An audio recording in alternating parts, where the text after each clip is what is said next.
This particular book,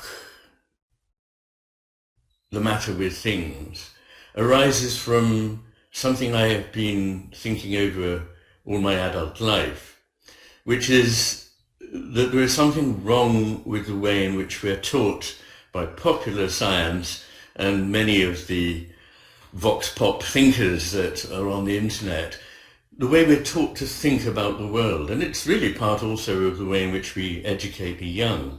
That is to liken it to a machine, a mechanism that has meaning only insofar as we put it into that world.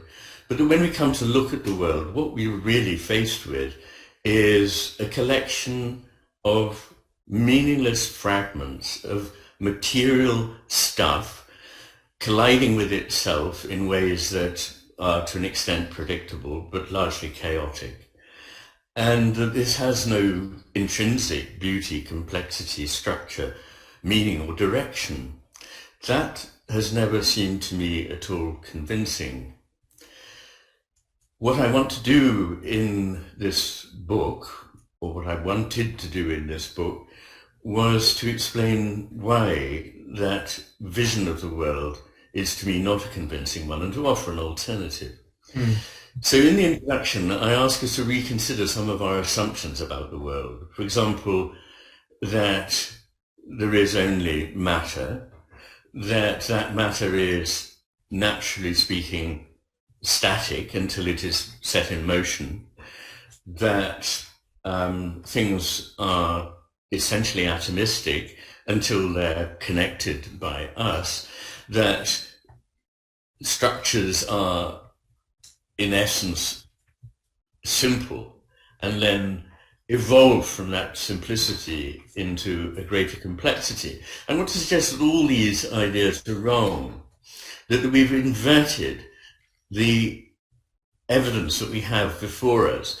The evidence is, I will argue, that consciousness is every bit as real as matter, and that matter, in fact, is something that we know secondarily via consciousness, not the other way around, that the natural condition of things is not, as in the Newtonian universe, that of stasis, but is of motion.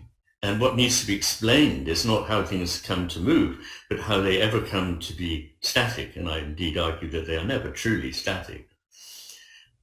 I will argue that the world is not principally chaotic, nor that structures are in essence simple. These are products of the way we come to look at the world. In fact, there is no such thing as chaos. Randomness cannot really be any more than approximated. Everything has intrinsic structure.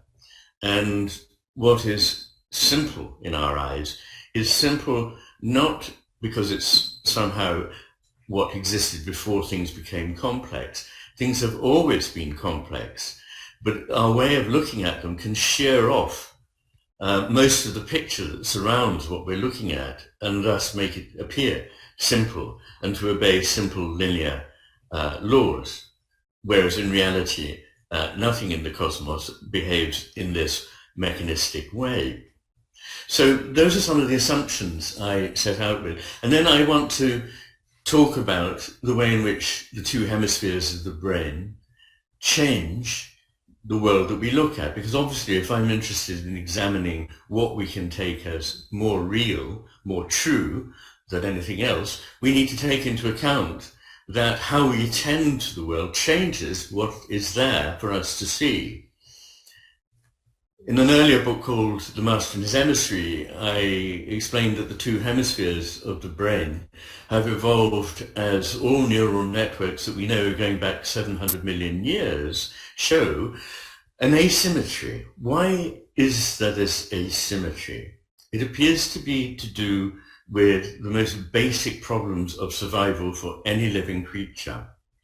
And that is how to pay attention to an isolated detail, something that is a morsel that we want to eat, prey that we want to catch, a twig that we want to pick up to build a nest, anything that we want to grab and get and manipulate, which requires a highly focused, targeted attention to a precisely visualized detail, and at the same time not fall prey ourselves to predators that are in our surroundings. So at the same time as paying this very focused detailed attention to one particular item, we need to be paying the exact opposite, a kind of broad, open, sustained, vigilant attention in which we can see what is unfolding around us. We can see dangers, we can see the presence of the creatures that form part of our social network, those that we want to nourish, those that we need to flee from. So that is a very, very essential aspect of being alive.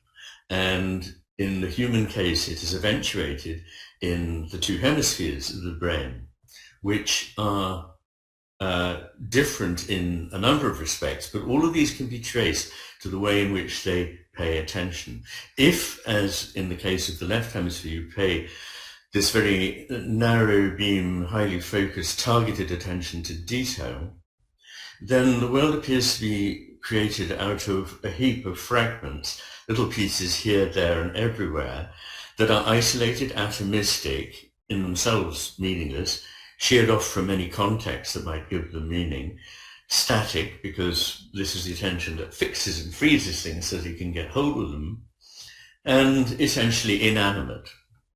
Whereas the right hemisphere, seeing continuity over time and continuity over space, sees a world in which everything is interconnected seamlessly, in which things are never fixed but constantly changing and flowing, in which context is of vital importance to understanding what it is that we're looking at, in which everything is charged with many layers of meaning, and which is essentially an animate world. One way of looking at this difference is that the left hemisphere sees something like a very simplified diagram that it recreates after the event of experience. So the right hemisphere is, as it were, experiencing the world. It is bringing the thing into being for us.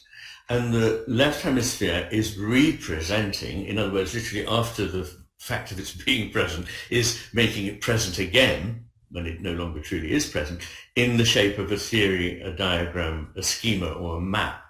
And this difference between the world in theory and as it is mapped by the left hemisphere, which sees everything in mechanical terms, is quite different from the living, vibrant world that the right hemisphere sees without making presumptions about its mechanical nature.